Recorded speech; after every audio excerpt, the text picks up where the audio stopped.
这套54平方的平层公寓真的太适合居住或者养老了。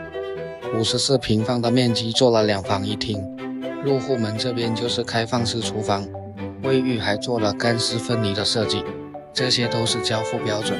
客厅空间刚刚好，并且还做了全景窗，可以看到外面的景色。客厅是3米的层高，和住宅一样。再过来这里就是2间卧室，并且都带有明窗的，不管是2个卧室还是客厅采光都非常好，还是精装修的现楼。